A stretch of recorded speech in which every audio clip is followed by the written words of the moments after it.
ஆ, ஐயா ஒரு 1/2 an hour எடுத்துக்கோங்கய்யா. 10:20 வரைக்கும். நம்ம இந்த பார்ட் 3 இன்னைக்கு கம்ப்ளீட் பண்ணிடலாங்கய்யா. அப்படியா? சரி ஆமாங்கய்யா. சரி. ஏன்னா இங்கே இப்போ கொஞ்சம் கான்வர்சேஷன் போனதுனால நான் 9:30க்கே உங்கள் கையில் கொடுக்கணும்னு நினச்சேன். ஸோ இது ஒரு ஆரோக்கியமான கான்வர்சேஷன். அமிர்த சுப்பிரமணியம் ஐயா ஸ்டார்ட் பண்ணது ரொம்ப அருமையாக இருந்தது. அதனால் அதில் ஒரு 20 மினிட் நல்ல விதமாக போயிடுச்சு. சரி. ரொம்ப சந்தோஷமாக இப்போ இருக்குங்கய்யா. எனக்கு எனக்கு ஒரு பார்ட்டிசிபேஷன் இதுல பண்ண வேண்டியிருக்க. பண்ணுங்க, அதுவும் சேர்த்திக்கோங்கய்யா. ஏன்னா நான் ஆர் ஜெகதீசன், அவர் ராமச்சந்திரன் ஐயா. ஆ, அவர் சொல்லும்போது நானும் ஒன்று சொல்லிடலான்னு ஆசைப்படுறேன். கண்டிப்பாங்கய்யா, கண்டிப்பாக தெரிவிங்க. ரமேஷ் ஆர் சொன்னதுனால அமிர்தத்துலயும் ஆர் இருக்கு, ஆர்ஜி சேகர்லயும் ஆர் இருக்கு. அதனால நானும் ஆர் ஜெகதீசனா இருக்கிறதுனால இது கொஞ்சம் சொல்லலான்னு ஆசைப்படுறேன். இது எது சொன்னாலும் பரவாயில்ல. அதனால இதை சொல்லிட்டு அப்புறம் கொஞ்சம் அது சொல்லலான்னு இருக்கிறேன். இப்போ ஐயா சொன்னது முதல்ல அவரோட தொழில் நிமித்தமா கூட நான் சொல்றேங்கிற வார்த்தையை சொன்னதுனால எல்லாரும் தொழிலை சேர்த்து சொன்னாங்க. ஐயா அது தனியா சொல்ல வேண்டாம், பொதுவா ஒரு கருத்து வச்சுக்கோங்கன்னு தெளிவுபடுத்தினாரு. சரி பரவாயில்ல அப்படின்னா கூட ஒருத்தருக்கு ஒரு சிரமம் நான் அது சம்பந்தமா எடுத்ததுல எனக்கு ஒரு சிரமம் இருந்தது. அதே சிரமம் இவரும் படக்கூடாது அப்படிங்கிறதுக்காக நான் ஒரு ஆலோசனை சொல்ல வேண்டியதா போயிடுச்சு. அதனால அந்த ஆலோசனை சொல்றது நியாயம் தானே. அப்படி நான் ஆலோசனை சொன்னதுனால நான் பந்தப்பட்ட நிலையிலிருந்து சொன்னனா, இல்ல பந்தப்படாத நிலையிலிருந்து சொன்னனா? அவரும் என்னோட நண்பர். நண்பருங்கும்போதே பந்தம் வந்துருச்சு. இப்ப ஏக உதரத்துவ சகோதரத்துவம் அப்படின்னு சாமி சொல்றாரு. அப்ப இதுல பந்தம் இருக்குதானே இருக்குது. ஏன்னா அத்தைன்னு கூப்பிட்டுக்கலாம், அண்ணன்னு கூப்பிட்டுக்கலாம், மாமான்னு கூப்பிட்டுக்கலாம். அப்படிங்கும்போது இங்கேயும் ஏகோதரத்துவ சகோதரத்துவத்திலயும் பந்தம் இருக்குது. எப்படி பந்தம் இருக்குது? சித்த வித்தியார்த்தி அல்லாதவரோட எந்த விதமான நெருக்கமான சவகாசமும் வைத்துக் கொள்ள வேண்டாம்னு சாமி சொல்றாரு.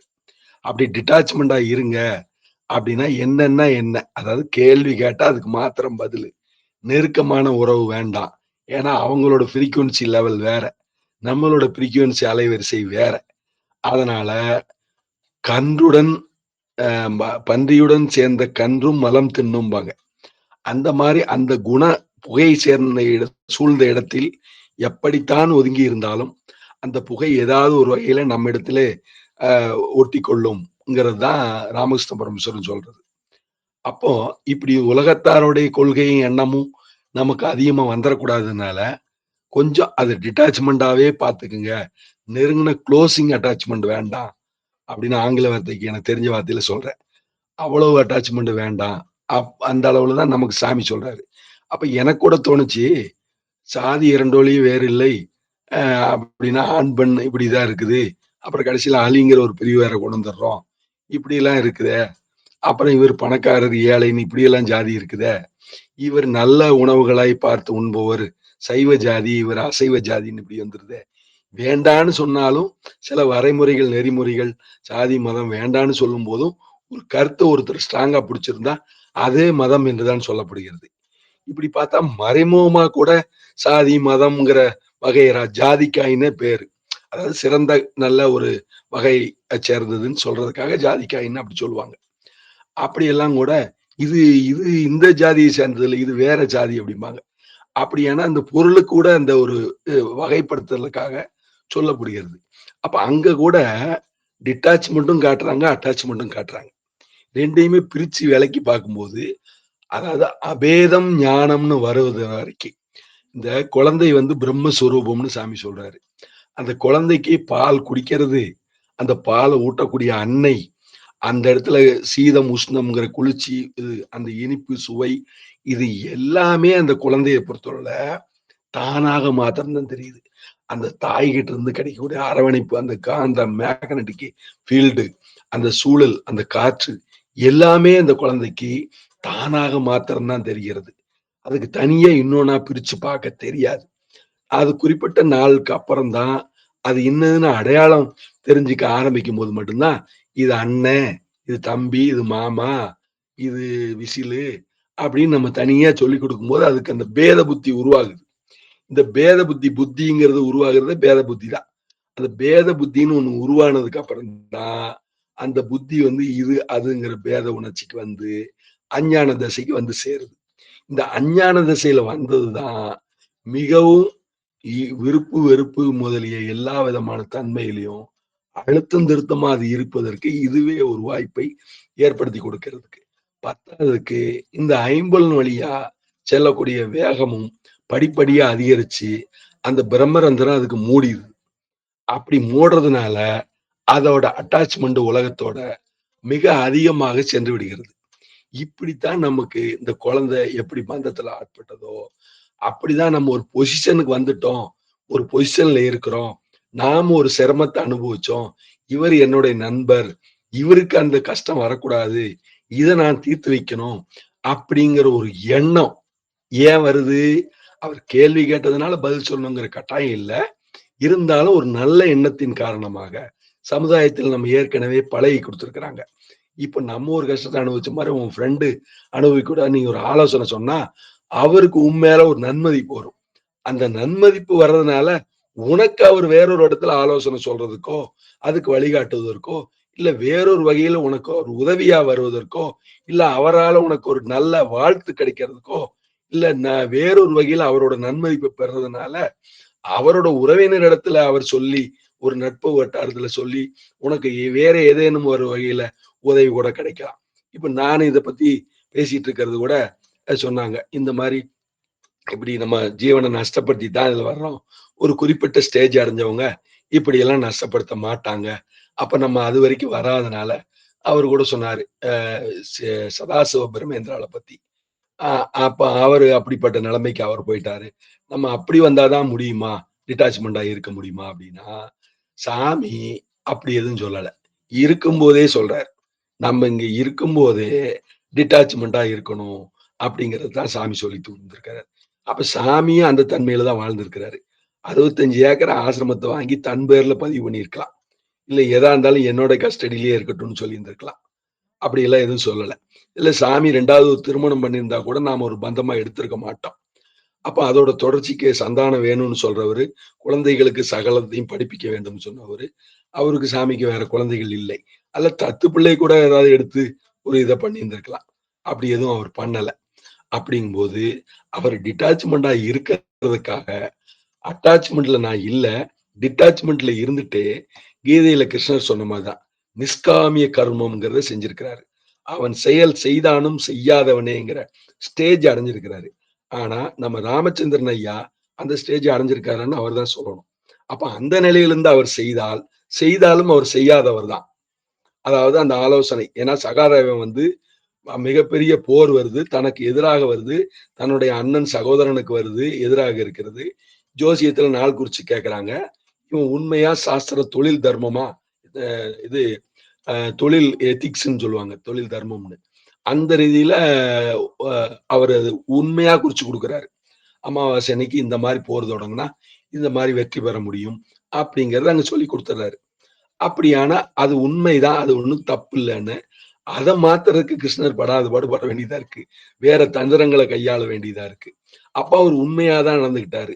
அப்ப அவர் செய்யக்கூடிய செயல்ல எந்த பற்றுமின்றி தர்மத்தை காப்பாத்த வேண்டும், தர்மத்தின்படி நடக்க வேண்டும் என்று அவர் செய்ய வேண்டியதை செய்தாலும், அவர் செய்யாதவன்ங்கிற இடத்துக்கு தான் வந்து சேர்றாரு. அதே மாரி தான் இந்த கிருஷ்ணர் செய்யற வேலையும், அவருக்கு இந்த உலகத்துல எதுவும் ஆக வேண்டியதில்லைன்னு அவரே சொல்றாரு. எனக்கு இந்த உலகத்தால் ஒன்றுமே ஆக வேண்டியதில்லை. இந்த உலகத்தில் எனக்கு ஒன்றும் ஆக வேண்டியது இல்லை என்றாலும், நான் என்னுடைய வேலையை நான் செய்து கொண்டு தான் இருக்கிறேன். பல வேலைகளை நான் செய்து கொண்டு தான் இருக்கிறேன். ஒரு நொடி நேரம் நான் சும்மா இருந்தால், இந்த உலகம் பாதிக்கப்பட்டு விடும் என்று சொல்லுகிறார். அப்போ இந்த வேலை செஞ்சுட்டு, வேலை செய்யாம இருக்கிறத கண்டுபிடிக்கணும். அதுக்கு தான் சாமி நம்மளுக்கு ராக துவேஷம், விருப்பு, வெறுப்பு இல்லாத சமநிலை பெற்ற மனதோடு நீங்கள் செயல்படுவீர்களானால், நீங்கள் செயல்பட்டாலும் படாதவரே, அப்படியானால் தேவையான அளவுக்கு 5ஐயும் அடக்கா அறிவு என்பது அதுதான். அப்ப தேவையான அளவுக்கு நீங்கள் அவசியத்திற்கு மாத்திரம் சாமி 8 மணி நேரம் வேலைங்க ஆசிரமத்துல செய்யலான்னு அனுமதி குடுத்திருக்கிறாரு. அப்போ நீங்க அப்படி அனுபவம் வந்தவர்கள், அவருக்கு ஒருவேளை சுதந்திர உணர்ச்சி வந்து, எனக்கு இந்த வித்தை சதாகதி ஆயிடுச்சு. நாம் கைதட்டி சோறு வாங்கி சாப்பிடலாம்ங்கிற நிலைமைக்கு போயிட்டாருன்னா, அவர் வேணா அப்படி ஒதுங்கிக்கலாம்.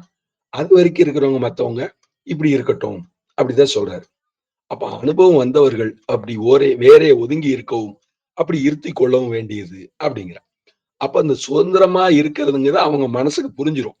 அப்ப சொல்லணுமா, வேண்டாமாங்கிற டிசிஷன் அத்தாரிட்டியும் அவங்களுக்கு தான்.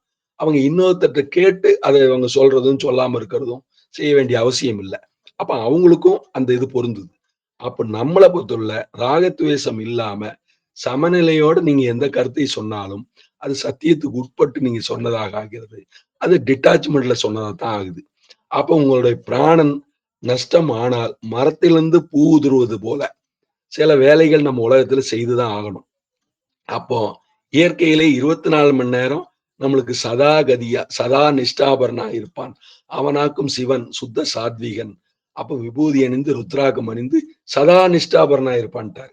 அப்ப ஒரு பக்கமா அவரு ஒதுங்கிர்றாரு. அப்ப ஒதுங்கும்போது இதெல்லாம் அவருக்கு இல்ல. அப்ப அப்படி ஒதுங்கிட்டா பிரச்சனை இல்ல. அப்ப ஒதுங்குற வரைக்கும் இருக்கிற நிலையில, நீங்க நிஷ்காமிய கர்மம் செய்யலான்னு தான் சொல்லப்படுது. அது நிஷ்காமிய கர்மம்ங்கிற வார்த்தை இங்க வாயுங்கிற பொருள்ல வரல. செயலுங்கிற பொருள்ல வருது. அப்ப அந்த இடத்துல பற்றின்றி தொழிலை செய்தால் அப்படிங்கிற அர்த்தத்துல அவர் எதார்த்தமா அவர் கேள்வி கேட்டாரு. அதுக்கு நான் சொன்னேன் அப்படிங்கிறார். உண்மையிலே ஒரு செயல் நீங்க நல்லது செய்யறதா இருந்தாலும், அல்லது வேற ஏதாவது ஒரு வகையில அவருக்கு எப்படியாவது பயன்படும்னு நினைச்சு செய்யறதா இருந்தாலும், பாத்திரம் அறிந்து பிச்சை எடுங்கிறாங்க. இப்போ ஒருத்தருக்கு கால் வலி வந்ததுன்னு ஒரு பூண்டு தைலம் சொல்லலாம். அப்படின்னு ஐயா பூண்ட நல்லா நீங்க உரிச்சு நல்லா காலுக்கு தேய்ச்சீங்கன்னா, தோல் மேல தேய்ச்சு விட்டீங்கன்னா, வாத கோளாறு வலி எல்லாம் இந்த உங்களுக்கு கேட்டுரும் ஐயா. அப்படின்னு ஒரு ஆளுக்கு சொல்ல போக, அவருக்கு கொஞ்சம் உடம்பு தோல் லேசா இருந்திருக்குதாட்டிருக்குது. ஊர மேல கால்ல பிப்பெடுத்து போச்சு. பொக்களம் வந்த மாரி ஆயிப்போச்சு. நம்ம சொன்னது நல்ல நோக்கத்துல ராமச்சந்திரன் ஐயா சொன்ன மாரி, அவருக்கு பாதிப்பு உண்டாகாம, ஒரு நன்மை உண்டாகட்டும். நம்ம அன்னைக்கு தேய்ச்சோமே, நம்மளுக்கு நல்லாச்சே, அவருக்கும் நல்லாகட்டும்னு சொல்றோம். அப்ப அந்த உண்மை நல்லது கூட, இது தகுந்த பாத்திரமா? இங்க சொன்னா நம்மளுக்கு எதிரான விளைவு உண்டாகாதா? அப்படிங்கிறத அறிஞ்சு தான் ஆலோசனை பண்ணி தான் அங்கேயும் சொல்ல வேண்டியிருக்கு. அப்ப டிட்டாச்மென்ட்ல செஞ்சாலும், அட்டாச்மென்ட்ல செஞ்சாலுமே, பிரச்சனை வருதா வரலையாங்கிறதும் ஒரு கேள்வி அந்த இடத்துல இருக்குது. அப்ப அவரு சொன்னாரு, "இப்படி நீங்க வைத்தியம் தெரியாம அரைகுறையா சொன்னதுனால, எனக்கு கால்லாம் பொத்து போச்சு ஐயா" அப்படின்னு சொல்றாரு. அப்போ நம்ம நல்லது தானே நினைச்சோம். நோக்கம் நல்லது தான். அங்க கூட பாதிப்பு வருது பாருங்க. அப்போ ஆணனுக்கு புத்தி சொன்னா அறிவோட பொழச்சிருக்கலாம். ஈனனுக்கு புத்தி சொல்லி இருப்பிடத்தையும் இழந்தேன்னு சொல்லுச்சாம் ஒரு குரங்கு. ஒரு குருவி. அப்போ என்னன்னு கேட்டதுக்கு, ஒரு குரங்கு இருந்தது. நான் குருவி மேல கூடு கட்டி வச்சிருந்தேன். அந்த குரங்கும் ஒரு கூடு கட்டி வச்சா மழை, மின்னலு, இடியில இருந்து கொஞ்சம் ஒதுங்கி வாழுன்னு ஒரு ஆலோசனை சொல்லலான்னு சொன்னேன். அது என்னோட குருவி கூட்ட பிரிச்சு போட்டுருச்சு ஐயா. அப்ப நல்ல தெளிவுள்ளவர்களுக்கு நான் ஒரு நல்ல வழிகாட்டி இருந்தா, அது எனக்கு நன்மையாக முடிந்திருக்கும். இப்படி தவறானவர்களுக்கு வழிகாட்டி, அவர்களுடைய குணதோஷம் என்னையும் பாதித்து விட்டது ஐயா, அப்படிங்கிறார். அப்ப சமன் இல்லாம ஆஜராக வேண்டாம் அப்படின்னு கூட சொல்லுவாங்க. இந்த இடத்துல சொல்லலாம், இந்த இடத்துல சொல்லக்கூடாதுங்கிறது அறிந்து செய்ய வேண்டியதை செய்ய வேண்டிய நேரத்துல செய்யணும். செய்யக்கூடாததை செய்யக்கூடாத நேரத்துல செய்யவும் கூடாது. இப்படி எல்லாம் சீர்தூக்கி ஆராய்ந்து பார்த்து செய்யும்போது, அந்த காரியத்தை நாம் செய்தாலும், அதனால வரக்கூடிய விளைவு நம் ஜீவனை பாதுகாப்பதாகவும், ஜீவனுக்கு நஷ்டம் உண்டு பண்ணாததாகவும் இருந்தால், அது சரியானதே. அப்பொழுது நாம் பந்த பட்டு நாம் செய்யவில்லை என்கிறது அங்கு நிரூபணமாகும். அப்பொழுது நாம் பந்தமில்லாமல் சொல்லிவிட்டு, நாம் சொன்னதையே மறந்து விடுவோம். அவருடைய செயலிலே அவர் வெற்றி பெறலாம். வெற்றி பெறாமலும் போகலாம். சந்தர்ப்ப சூழ்நிலை தவறாக அவர் வாய்க்கலாம். அதேபோல நாம் கல்யாணம் பண்ணும்போது இருந்த சூழ்நிலையே தான் அவருக்கு இருக்கும் என்று சொல்ல முடியாது. அதே விஷயம் என்று சொல்ல முடியாது. ஒரு போரிலே வெற்றி பெற்ற ஒரு போர் வீரர் நான் வரலாற்றிலே கற்றிருக்கிறேன். அந்த போர் வீரராகப்பட்டவர் ஒரு பழைய மாலுமியோடைய மிகப்பெரிய பொக்கிஷம் என்று ஓலை துணுக்குகள் எல்லாம் கொண்டு வந்து குடுக்கிறார். இதிலே என்னத்தை எழுதியிருக்கிறது என்று கேட்கிறார். இதிலே நீங்கள் போர் எப்படியெல்லாம் செய்யலாம், எதிரிகளை எப்படியெல்லாம் வீழ்த்தலாம் என்று சொந்த அனுபவத்தை ஒருவர் நிறைய எழுதி வைத்திருக்கிறார் ஐயா. அதைத்தான் நான் எடுத்து வந்தேன். நம்முடைய போருக்கு இது பயன்படும். இப்பொழுது கூட போர் நடந்து கொண்டிருக்கிறது அல்லவா? அந்த மாரி யுக்திகள்லாம் அதில் இருக்கிறது ஐயா. அப்ப நமக்கு பயன்படும் என்று சொல்லுகிறார். ஆனால் அந்த மாலுமி, அந்த புதிய போர் வீரர், போர் செய்வதற்கான ராஜா என்ன சொல்லிவிட்டார் என்றால், "அத்தனையும் எடுத்து கடலிலே போடுங்கள்" என்கிறார். "என்ன நீங்கள் இப்படி சொல்கிறீர்?" "இல்லை, அது அத்தனையும் கடலில் போடத்தக்கதுதான். வேண்டாம் போட்டு விடுங்கள்" என்கிறார். "என்னய்யா, இப்பொழுது இங்கு என்ன இருக்கிறது? என்ன சூழ்நிலை இருக்கிறது என்று அந்த ஏட்டுக்கு தெரியாது. அந்த ஏட்டில் எழுதியவர்களுக்கு தெரியாது. இப்பொழுது இருக்கிற எனக்குத்தான் தெரியும். அதனால இப்போதுக்கு தகுந்தாற்போல் நான் தகுந்த முடிவை சரியாக என்னால் எடுக்க முடியும். நான் வெற்றி பெற்றுத்தான் தீருவேன்" என்று சொல்லி அதை வேண்டாம் என்று ஒதுக்கிவிட்டு அவர் புதிய பாதையில் போய் வெற்றி பெறுகிறார். அப்படியானால் நம்முடையது உதவியாகவும் இருக்கலாம், உதவி இல்லாமல் போகலாம். அது வேறு கதை. அப்பொழுது நாம் பற்றின்றி சில வேலைகள் செய்துதான் ஆக வேண்டும், வேறு வழி இல்லை. நீங்கள் தெரிந்தால் சொல்லியிருக்கலாமே, எனக்கு ஒரு சிரமம் வந்துவிட்டது என்று பின்னால் அவர் சொன்னால் நமக்கு மனம் வருத்தப்படுமே என்கிற உண்மையாக உங்கள் மனத்திடம் நீங்கள் நடந்து கொண்டிருந்தால், நீங்கள் அப்படி செய்யும்போது நீங்கள் பற்றற்றுத்தான் அந்த வேலையை செய்திருக்கிறீர்கள். அதனால் பற்றற்ற நிலையிலிருந்து செய்யப்பட்டதுதான். பந்தத்துக்கு உட்பட்டு நீங்க செய்ததாக அதை எடுத்துக்கொள்ள முடியாது. ஏனென்றால் அந்த பதிவு அழுத்தம் திருத்தமாக உங்களுக்கு நன்மைக்கோ தீமைக்கோ ஒரு ராக துவேஷம்ங்கிற விருப்பு வெறுப்பை ஏற்படுத்தவில்லை. முன்வினை பதிவுக்கோ நிகழ்கால பதிவுக்கோ எதிர்கால பதிவுக்கோ உங்களுக்கு அது ஏற்படுத்தாது என்றால் அது நிஷ்காமிய கர்மமாக பற்றின்றி கடமையை செய்ததாகத்தான் ஆகும். அதனால கடமையை செய்வதில் தான் இந்த ஆனந்தம் என்கிற ரீதியிலே அது செய்திருந்தால் அது வரவேற்கத்தக்கது. எல்லோரும் அப்படி செயல்பட்டு தான் சான்றோர்கள் ஆண்டோர்கள் எல்லாம் அப்படி செயல்பட்டு சிவானந்த வம்சம் அப்படி செயல்பட்டு தான் நம்முடைய நன்மைக்காக அப்படி செயல்பட்டதால் தான் நாம் எல்லோரும் இன்றைக்கு முனிவர்கள் ரிஷியர்கள் அத்தனை பேரும் பிரார்த்தனை செய்து கொண்டு அத்தனை பேரையும் வணங்கி கொண்டு நாம் இன்று நல்ல விதத்திலே அத்தனை பேருக்கும் உதவி செய்து கொண்டு நன்மையோடு நானும் இன்பம் பெற வேண்டும், எல்லோரும் இன்பம் பெற வேண்டும், எல்லோரும் இன்புற்றிருக்க நினைப்பது இல்லாமல் வேறொன்றறியேன் பராபரமே என்கிற ரீதியில் நாம் அத்தனை பேரும் இருக்கிறோம். அப்படித்தான் ரமேஷ் ஐயாவும் பாலசுப்ரமணி ஐயாவும் ராஜசேகர் ஐயாவும் அத்தனை பேருமே இந்த நோக்கத்தில் உள்ளவர்கள் தான். அதனால் இந்த வேலையை நாம் செய்துதான் ஆக வேண்டும். இது பந்தமற்று செய்யக்கூடிய நிலையாகவே கருதப்பட வேண்டும். அப்பொழுதுதான் உலகம் சாந்தியுறும், உலக சாந்திக்குள்ள ஜீவிதம் என்றுதான் நமக்கு சொல்லப்பட்டிருக்கிறது. அதனால இது கொஞ்சம் சிற்றுரையாக பேச வேண்டியது கொஞ்சம் விரிவாகவே சொல்லிவிட்டேன். இது போதும் என்றால் இந்த நிலையோடு நம்ம நிறுத்தி கொள்ளலாம். வேதாந்த விசாரணை செய்யலாம் என்றாலும் நான் தொடர்வதற்கு ரெடியாகத்தான் இருக்கிறேன். ரமேஷ் ஐயா என்ன சொல்கிறாரோ செய்து கொள்ளலாம். அனைவருக்கும் ஆத்ம நமஸ்காரம். சரிங்க. இப்போ இந்த நான் யார் அந்த பார்ட் 3 இப்போ தொடங்கினா ஒரு 1/2 hour போகும்.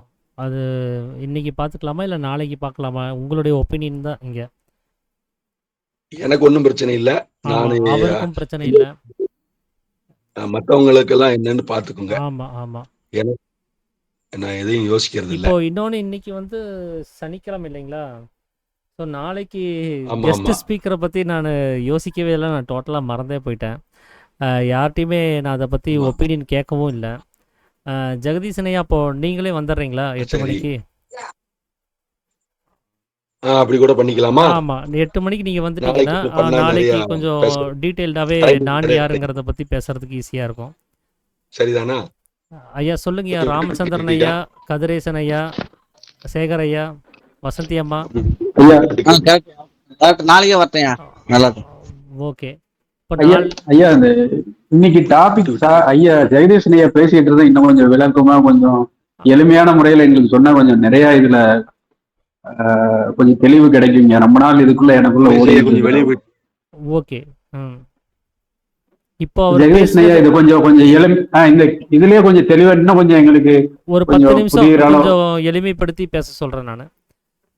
சரி ஓகேங்க. அப்போ நாளைக்கு இவர் வந்து கெஸ்ட் ஸ்பீக்கராக வந்து அந்த பார்ட் 3 நான் யார் அப்படிங்கிற விஷயங்களை பற்றி ஒரு மணி நேரம் 1.5 மணி நேரம் கூட எடுத்து அவர்னால பேசுவார் அவர். ஸோ அதில் எவ்வளோ கவர் பண்ண முடியுமோ நாளைக்கு அவர் வந்து கவர் பண்ணுவார். ஐயா ஜெகதீசன் ஐயா. நமஸ்காரம். ராமச்சந்திரன் அகைன். சொல்லுங்க. ராமச்சந்திரன் அகைன். ஐயா நீங்க ஆட்சி சேகரையா சொன்னது, அமிர்தா சுப்பிரமணியன் ஐயா சொன்னது, அப்புறம் நம்ம ஜெகதீசன் ஐயா உள் வாங்கிக்கிட்டேன். வெளியிருந்து பேசல. அப்போ நீங்க பேசுனதுல இப்போ விளக்கமா கொஞ்சம் சொல்ல போறீங்க. அது ரொம்ப சந்தோஷமா தான் இருக்கு. ஆனா அதுல சின்ன 2 பிரசன்டேஷன் பண்ணிடுறேன். நீங்க பேசும்போது நான் ஒருவர் வந்து ஒரு நிகழ்ச்சி நடத்துவதற்கு ஆலோசனை கேட்கும்போது நான் சொன்னது பற்றற்றதான் கேட்டது. சுமாரான கேள்விக்கு, சிங்கிளான கேள்விக்கு, சாதாரணமான கேள்விக்கு இவ்வளவு விளக்கங்கள் சொன்னதற்கு நன்றி. அதே நேரத்துல ஜெகதீசனையா சொல்லும் பொழுது நான் வந்து அவரை புகழ்வாரு, இல்ல அவர் 4 பேர்கிட்ட போய் என்னை பத்தி அருமையா சொன்னாரு அப்படிலாம் சொல்றது நான் எதிர்பார்த்து சொல்வதாக அந்த ஒரு கான்செப்ட்ல ஒரு ஆன்சர் அமைஞ்சது. அப்படி எதுவுமே கிடையாது. 2வது பாயிண்ட், நீங்க ஃபர்தரா பேச போறதுனால இது கொஞ்சம் யூஸ் ஆகும் உங்களுக்கு, அந்த டைரக்டிங் தி ஆன்சருங்கிறதுனால அந்த வகையில யூஸ் ஆகும். அப்படி எதுவுமே கிடையாது. கேட்டாரு சொல்றேன், அவ்வளவுதான். கேட்காட்டா நான் சொல்லியிருக்க மாட்டேன், அவ்வளவுதான். இது தொழில் ரீதியா உள்ளதல்ல, சாதாரண வாழ்க்கை. எனவே அவர் புகழ்வாரு, மத்தவட சொல்லுவாரு எல்லாம் எதிர்பார்த்து நான் சொல்றதாக ஒரு அசம்ஷன் நீங்க பண்ணதை மட்டும், அந்த லைன் மட்டும் நீங்க கொஞ்சம் சபை குறிப்பிலிருந்து நீக்கலாம். 2வது, ராமச்சந்திரன் அந்த பற்றற்ற நிலையில் இருக்கிறாரா அப்படின்னு ஒரு கொஸ்டின் வச்சீங்க. கண்டிப்பா இல்லையா, அந்த நிலைமைக்கு நான் வர முயற்சி செய்கிறேன். ஆனா அந்த நிலைமை இல்லைங்கிறதையும் ஒரு சர்டிபிகேட் இங்க பிரசன்ட் பண்ணிடுறேன். இந்த 2 அடிப்படையில உங்களுடைய மீதமுள்ள உரையை தொடர்ந்தால் சந்தோஷம். இது பொதுவாக நீங்க முதலே சொல்லிட்டீங்க, பொதுவா சொல்லுங்கன்னு தான் சொன்னீங்க. இருந்தாலும் கொஸ்டின் ராமகிருஷ்ணன் ஐயா ராமச்சந்திரன் ஐயா ரேஸ் பண்ணதுனாலதான் சொன்னேன். நீங்க தனிப்பட்ட முறையில ஆடிட்டர் அந்த இது வந்து சொல்ல வேண்டாம், நீங்க ஏற்கனவே சொன்னதுனால நான் பொதுப்படுத்தி தான் சொல்லியிருந்தேன், தனிப்படுத்தி சொல்லவில்லை. அதனால தவறாகிறதுக்கு இடம் இல்லை. ஐயா ஜெகதீசன் ஐயா, பொதுவா இப்போ பொதுப்படுத்தி தான் பேசியிருக்கேன். ஓகே கரெக்டு தாங்கய்யா. இப்போ கதிரேசன் ஐயா வந்து என்ன கேட்டாருன்னா, நீங்கள் எக்ஸிட் ஆயிட்டீங்க நெட்வொர்க் ப்ராப்ளம்னால.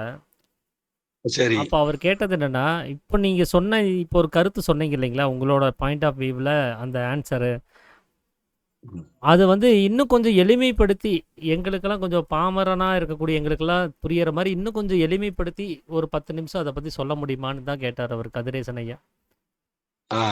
சொல்லலாம், அதை பத்தி நல்ல சந்தோஷம்தான்.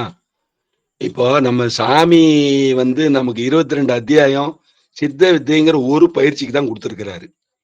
சரி, புத்தகம்னு பார்த்தா கிட்டத்தட்ட 700 ரூபாய்க்கான புத்தகம் இருக்கு. விஷயம் என்னமோ ஒண்ணுதான். பத்தின்றி நீங்க உங்க பேச்சை நிறுத்தி மூச்சை கவனிங்க, இவ்வளவுதானே மேட்ரு. இவ்வளவு சுருக்கமா சொல்லி நமக்கு விளங்கி இருக்குமா? இவ்வளவு விரிவா சொல்லியே நமக்கு விளங்கல. அதனால அதெல்லாம் விரிவா சொன்னாதான் விளங்குகிறதுனால ஒவ்வொருத்தருக்கும் ஒவ்வொரு கோணங்கள்ல புரியலாம். அதனால வேற வேற கோணங்கள்ல அவருக்கு இன்னொரு டவுட் வரும், அப்புறம் இன்னொரு கேள்வி வரும். வேதமும் வேதாந்தமும் கூட இதுக்காக தான் கொடுக்கப்பட்டிருக்குது. ஏன்னா பல்வேறு தரப்பட்ட மக்களுக்கு பல்வேறு தரப்பட்ட அனுபவங்கள் இருக்கிறது உலகத்துல. அப்ப எல்லாரையும் திருப்தி பண்றதுக்காக இருக்கட்டும் தான் வேதங்கள்லாம் செய்து வச்ச வியாசருக்கே திருப்தி வராம தான் இந்த வேதாந்த உபநிஷதுகள்லாம் கொண்டு வந்தாரு. அதுலயும் திருப்தி வராம பாகவதம் பண்ணி வச்சாரு. அப்புறம் அதுலயும் அவருக்கு திருப்தி வரல. பிரஸ்தான திரையமும் பிரம்மசூத்திரம் இப்படி நிறைய பண்ணிக்கிட்டே அந்த பகவத்கீதை இது எல்லாம் அவர் தான் கொடுத்திருக்கிறது. மகாபாரதம், இதிகாசம் இதெல்லாம் திருப்தியின்மை காரணமா ராமாயணம்ங்கிறது இருந்து எல்லாமே பாத்தீங்கன்னா இதெல்லாம் மகான்களுக்கு திருப்தி அடையாம தான் மேலும் மேலும் அது எப்படியாவது ஏதாவது ஒரு கோணத்துல அவங்க புரிஞ்சுட்டு அந்த ஆத்ம சாந்தி அடையட்டும் அப்படிங்கறதுதான் அவங்களுக்கு நோக்கமா இருந்தது. அந்த நோக்கத்துல அவங்க ஏன்னா அவங்களுக்கு தனக்கு அந்நியமான ஒரு வஸ்து இல்லைன்னு தெரிஞ்சுக்கிட்டாங்க. ஏன்னா என்னுடைய விரல் நல்லா இருந்தா எனக்கு நல்லது தானே, என்னுடைய முகம் அழகா இருந்தா எனக்கு நல்லதுதான், என் கண் நல்லா குளிர்ச்சியா இருந்தா நல்லதுதான், என் காது நல்லா இருந்தா நல்லதுன்னு எப்படி நாம நினைக்கிறோமோ இப்படி அவங்களோட சொந்த அவயமா தான் நம்ம ஜீவர்களை அவங்க பார்த்தாங்க. அதனால சகல ஜீவர்கள் மேலையும் அவங்க காருண்யம் வச்சிருந்தாங்க. அதனாலதான் அவங்க இவ்வளவு ஏற்பாடுகளையும் செய்து வச்சாங்க. அதனாலதான் நம்மளுக்கு இவ்வளவும் கிடைச்சு இன்னை வரைக்கும் மனசுல நினைக்கிறதான் தாமரம், அவ்வளவுதான். நம்ம கூடவே ஒரு ஆள் உட்கார்ந்துட்டு இருக்கிற மாதிரி இருக்குது. கம்ப்யூட்டர் கூட அவ்வளவு ஸ்பீடா ஆக்ஷன் பண்ணுமான்னு தெரியாது. இங்க ஜீவனும் சிவனும் அப்படி நம்ம உடன் இருந்து நமக்கு தேவையானதை டக்கு டக்கு டக்குன்னு சொல்லி கொடுக்குறாங்க. எங்கேயோ கேட்டிருப்போம். அது அப்பதான் நான் சொல்லி மத்தியானம் ஒரு ஆள்கிட்ட பேசிட்டு இருந்தேன், ரொம்ப க்ளோஸ் தானே, அது கூட பேரை சொல்லியிருந்தேன். அவரு இந்த ஜலசமாதியை பத்தி உங்கள்கிட்ட கேட்கலான்னு நினைச்சேன்னாரு. அப்பதான் ஒருத்தர் எனக்கு இந்த வேதமுத்தையா மலேசியா அன்னைக்கு அந்த பதிவு ஒண்ணு போட்டுட்டு இருந்தார். அப்பதான் அதை பார்த்திருந்தேன். இது யார்கிட்ட சொன்னா பரவாயில்ல, இதுக்குதான் வந்திருக்குதாட்டு இருக்குன்னு நினைச்சேன்.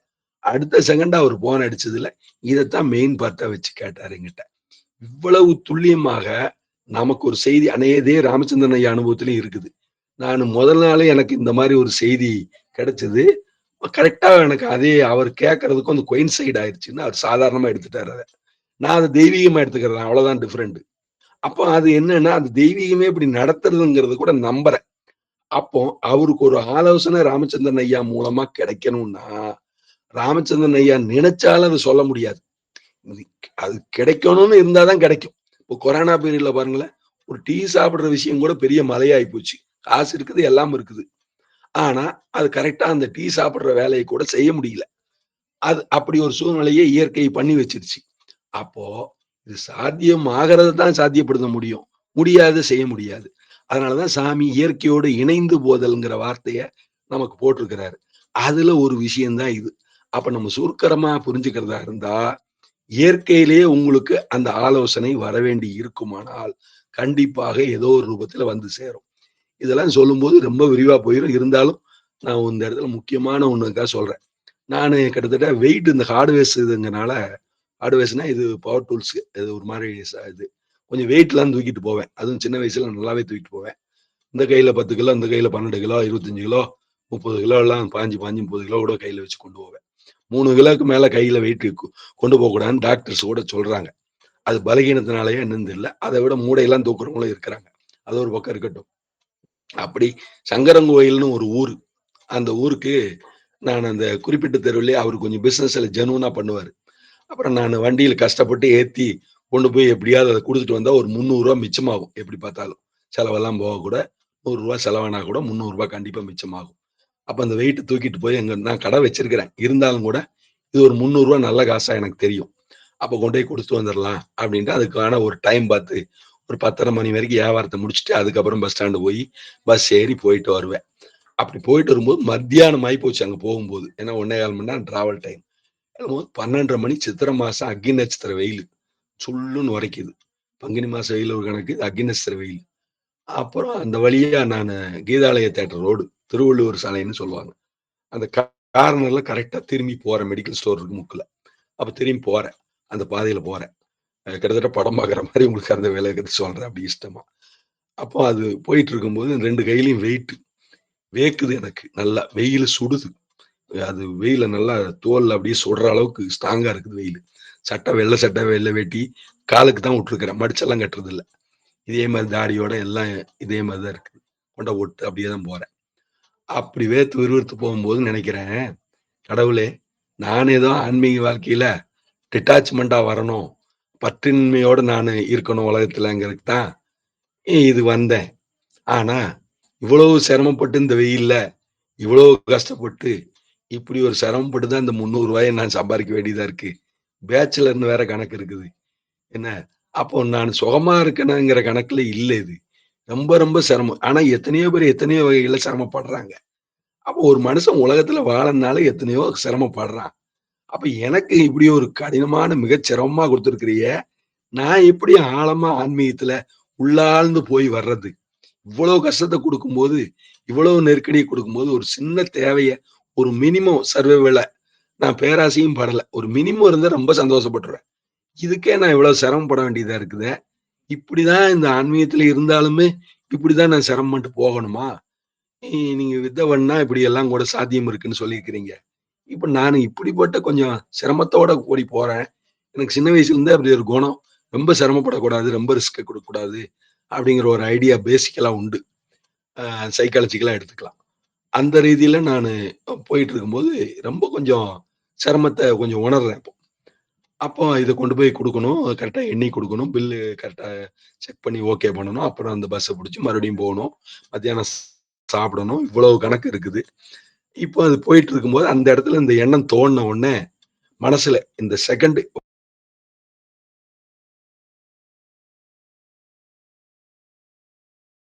இவ்வளவும் நெனச்சுட்டேன். இப்போ கடவுளே இதுக்கு நீ என்ன பதில் சொல்ற? இப்படி நான் மனசுல நெனைக்கிறது. இப்ப இந்த வெயில் உச்சி வெயில் அடிச்சிட்டு இருக்குது. இப்போ காத்தும் இல்ல, ஒண்ணும் இல்ல. அமைதியா இருக்கு.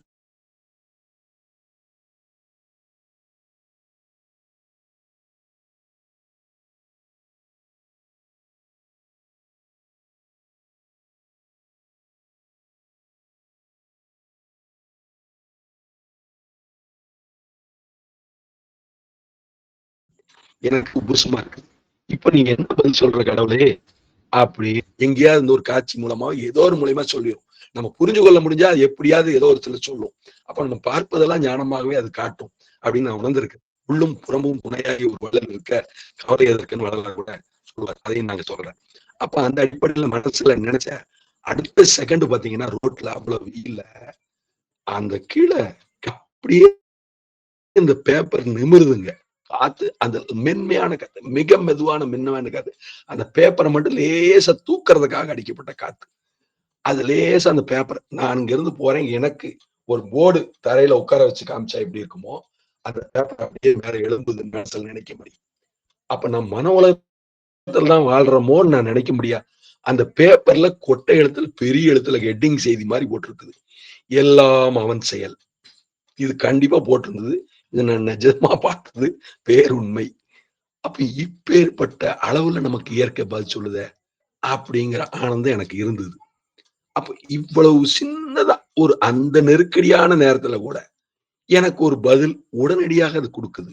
இது நான் கற்பனை பண்ணியிருக்கலாம் அப்படின்னு நினைக்கலாம். அதை பத்தி இல்ல.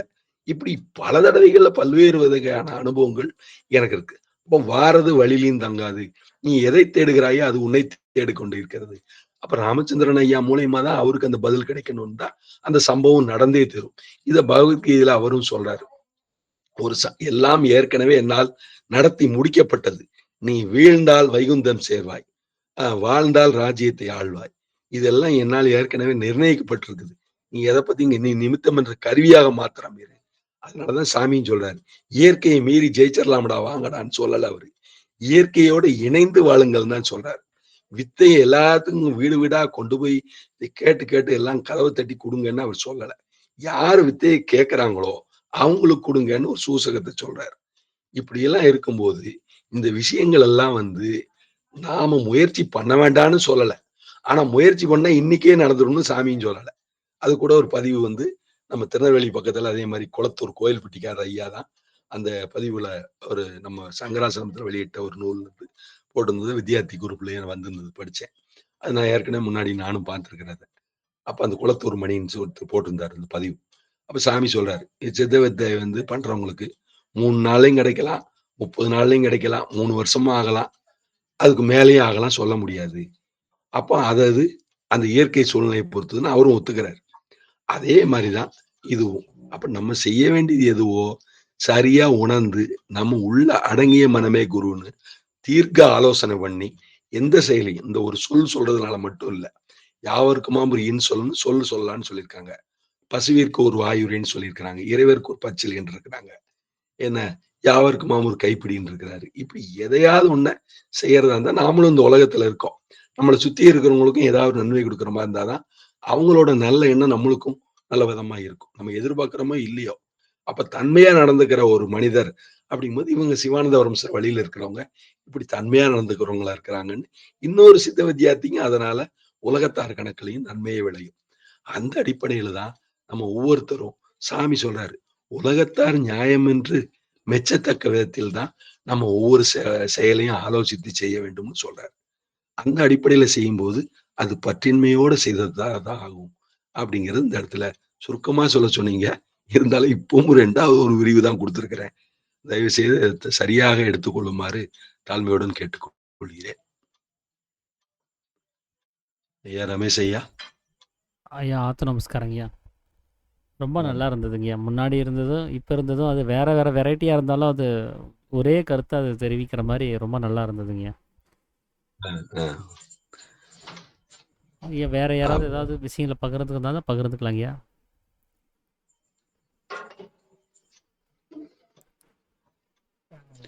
சரிங்க, அப்போ நிறைவு பண்ணிடலாங்களா? கேள்வி கேட்டவரு கதிரேசன் ஐயா, ஐயா உங்களுக்கு அது புரிஞ்சுதுங்களாங்கய்யா? இப்போ 2வது அவர் சொன்னது ஐயா சொல்றது கரெக்டானது சொல்லுங்க. பற்றற்ற நிலையில நம்ம என்ன பண்ணாலும் அது பற்றற்ற நிலையில செய்யலாம் ஐயா, அப்படிதான் ஐயா சொல்லுவார். ஆமா ஆமா. சரி. ஜெகதீஷ் ஐயா, பிரம்மஸ்ரீ ஜெகதீஷ் ஐயாக்கு நன்றி. ஆத்ம நமஸ்காரம். ஆத்ம நமஸ்காரம் ஐயா. உயர்ந்த நிலைப்பாட்டில இருந்து அவரு பேசுறாரு, அது நான் உணர முடியாது. ஒரு நிலைப்பாடு ஒரு உயர்ந்த நிலையில இருக்கு, அதை நான் வரவேற்கிறேன், தலைவணங்குறேன். அவரோட எக்ஸ்பீரியன்ஸ் நம்ம சத் சங்கத்துக்கு ரொம்ப ரொம்ப தேவை. அது ரொம்ப மகிழ்ச்சியா இருக்கு அவர் பேசும்போது. என்னோட ஆத்ம நமஸ்காரம். நன்றி ஐயா, எல்லாருக்கும் நன்றி.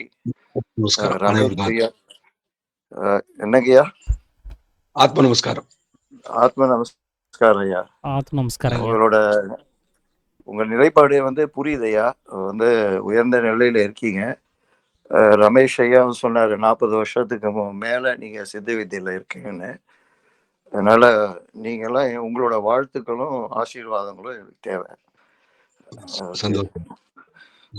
நமஸ்காரம், ஆத்ம நமஸ்காரம் ஐயா. ரமேஷ் ஐயாவுக்கும் நன்றி. எல்லாருக்கும் ஒரு கேள்வி கேட்ட எல்லாருக்கும் நன்றியா. அதனால நான் வந்து இப்போ ஒரு குழந்தை காலம்தான் இருக்கேன். அதனால நேரத்தை வேஸ்ட் பண்ண விரும்பல. நாளைக்கு நம்ம சந்திக்கலாம் ஐயா. சந்தோஷங்கய்யா. ஆத்ம நமஸ்காரங்கய்யா. ஆத்ம நமஸ்காரம். சரிங்க. அப்போ நம்ம நிறைவு பண்ணுறதுக்கு முன்னாடி நாளைக்கு வந்து ஓய்வு நாளாக இருக்கிறனால நான் ஒரு விஷயத்தை நம்ம எல்லாத்துக்கும் நான் நினைவுபடுத்திக்கணும்னு நினைக்கிறேன்.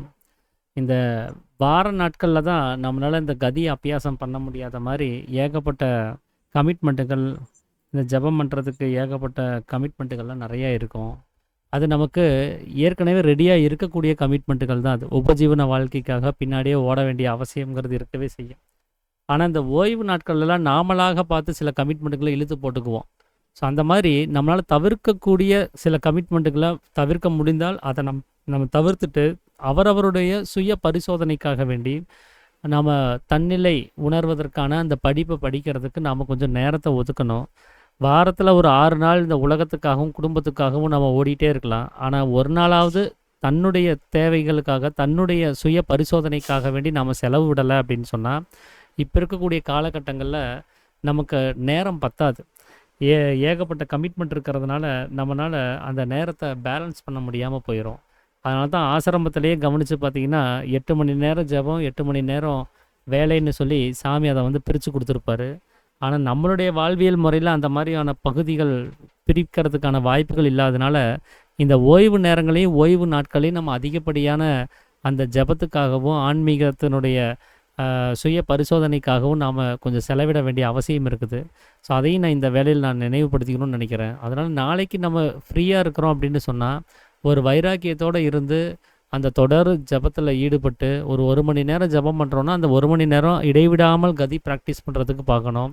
2 மணி நேரம் தீர்மானிச்சிட்டோன்னா அந்த 2 மணி நேரமும் தொடர்ந்து கதி ப்ராக்டிஸ் பண்ணுறதுக்கான அந்த வழிமுறைகளை நாம் பின்பற்றணும். அப்படி நாம் தொடர்ந்து பண்ணும்போது தான் நமக்கு இந்த வார நாட்கள்லேயும் நமக்கு அதிக அளவில் அந்த உத்வேகமானது நமக்கு அதிகப்படியாக வர வேண்டிய ஒரு அவசியங்கிறது ஏற்படும். அதனால் இந்த ஓய்வு நாட்களையும் ஓய்வு நேரங்களையும் நம்ம எப்போவுமே நம்மளுடைய சுய பரிசோதனைக்காக வேண்டி நம்மளுடைய ஆன்மீக வளர்ச்சிக்காக வேண்டி சில நேரங்களை நாம் செலவிட வேண்டிய அவசியம் இருக்குது. அதை நாம் நாளைக்கு அது செய்யணும் அப்படிங்கிறத நம்ம எல்லாத்துக்கும் நான் நினைவுபடுத்திக்கணும்னு நினைக்கிறேன். அனைவருக்கும் ஆத்ம நமஸ்காரங்க. அனைவருக்கும் ஆத்ம நமஸ்காரம்.